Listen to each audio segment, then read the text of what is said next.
Sejarah asal-usul Kabupaten Brebes.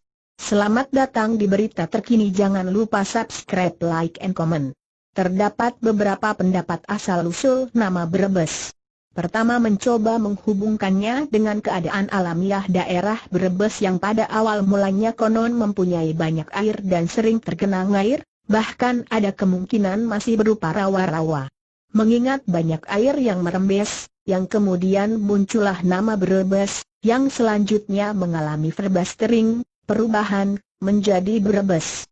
Pendapat kedua mencoba mengaitkannya dengan perihal masuknya agama Islam pada awalia ke Brebes, yang sekalipun dihalang-halangi namun ternyata masih juga merembes, yang dalam bahasa daerah disebut Berbes.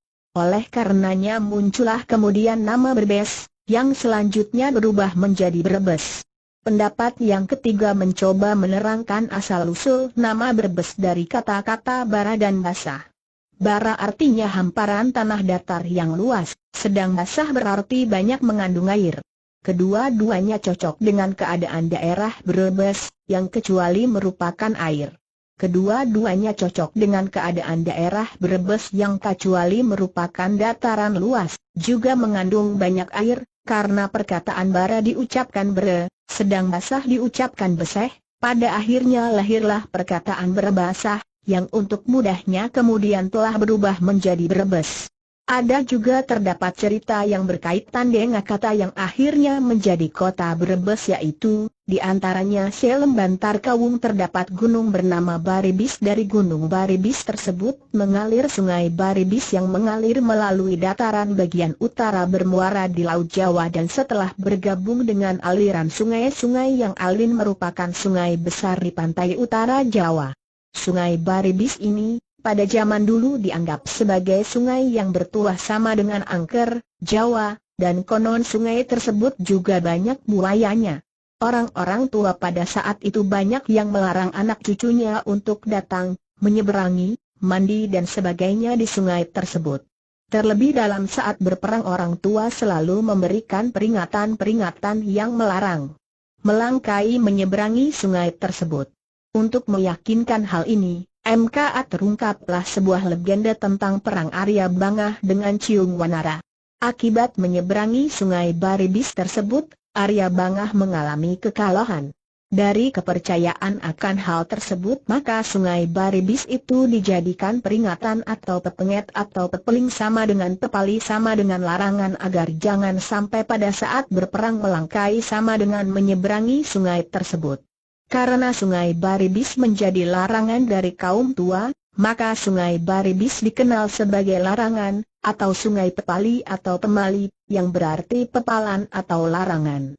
Jadi dahulu menurut tutur beberapa orang tua di daerah Brebes Selatan, sungai pemali itu semula bernama sungai Baribis yang bermata air dari gunung Baribis. Kemungkinan itu sebabnya, daerah ini disebut daerah Baribis, yaitu daerah aliran sungai Baribis, dan dari kata Baribis ini menjadi Brebes.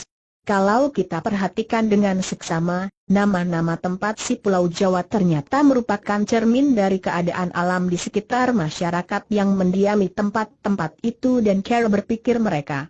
Nama-nama itu bisa kita bedakan dalam dua golongan besar.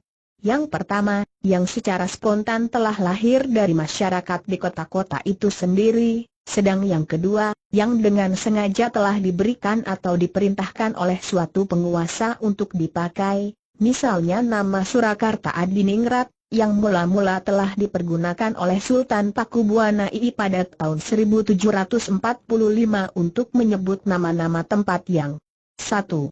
Berasal dari nama-nama tanaman, 2.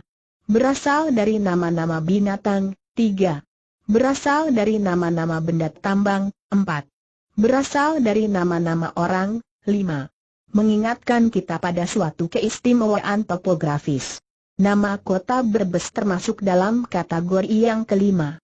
Dalam bahasa Jawa perkataan Brebes atau Merbes berarti tansah metu banyune, artinya selalu keluar airnya, dan nama ini telah lahir, mengingat pada awal mula sejarahnya, keadaan lahan di kawasan kota Brebes sekarang ini memang selalu keluar airnya. Adapun kota-kota lain yang juga memiliki nama-nama semacam itu, artinya yang telah lahir berdasarkan keadaan tanahnya pada awal mula sejarahnya, bisa kita sebutkan antara lain nama-nama kota Blora di daerah Jawa Tengah dan Jember di Jawa Timur.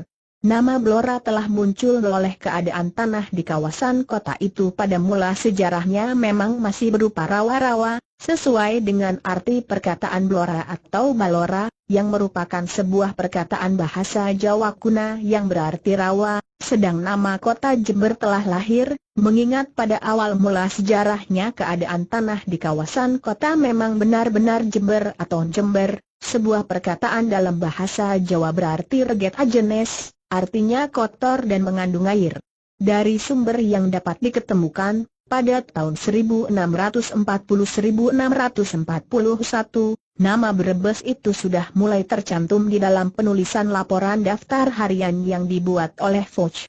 Makin kesini makin banyak uraiannya, meskipun hanya dalam hal sebagai tujuan atau persinggahan pengiriman barang-barang penting dan bahan pokok, misalnya alat-alat untuk company, Foch, bahan pakaian, bahan makanan dan sebagainya. Nama Brebes itu sendiri pernah ditulis, Barbas, Barbos atau Brebes. Dari nama dan bagaimanapun juga asal-usulnya atau apapun juga makna nama Brebes itu, kiranya bukanlah masalah bagi penduduk Brebes masa kini. Yang penting adalah mengambil hikmah dari dalamnya.